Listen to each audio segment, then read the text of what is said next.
proposition n'est pas non plus, je ne voudrais pas que l'on prenne la proposition du Burkina Faso comme celle qui viendrait de la part de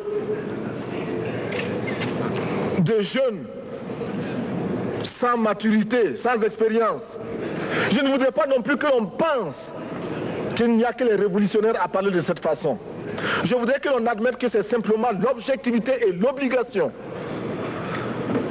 Et je peux citer, dans les exemples de ceux qui ont dit de ne pas payer la dette, des révolutionnaires comme des non-révolutionnaires, des jeunes comme des vieux. Je citerai par exemple, Fidel Castro a déjà dit de ne pas payer. Il n'a pas mon âge, même s'il est révolutionnaire. Mais je pourrais citer également François Mitterrand, qui a dit que les pays africains ne peuvent pas payer, les pays pauvres ne peuvent pas. Je pourrais citer Madame le Premier ministre. Je ne connais pas son âge et je m'en voudrais de le lui demander. Mais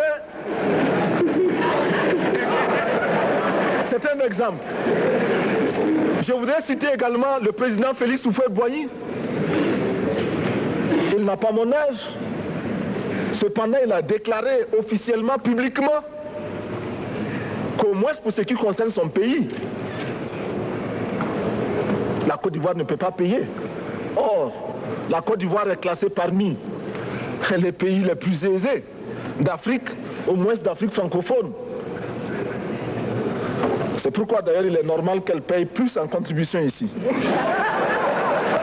Mais, Monsieur le Président, ce n'est donc pas de la provocation.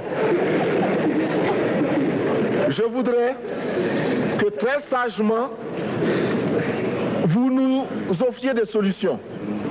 Je voudrais que notre conférence adopte la nécessité de dire clairement que nous ne pouvons pas payer la dette. Non pas dans un esprit belliqueux, belliciste.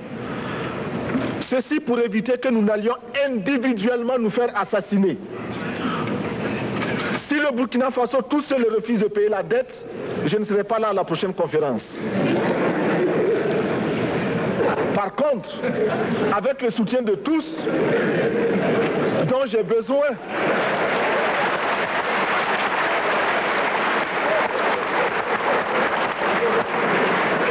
avec le soutien de tous,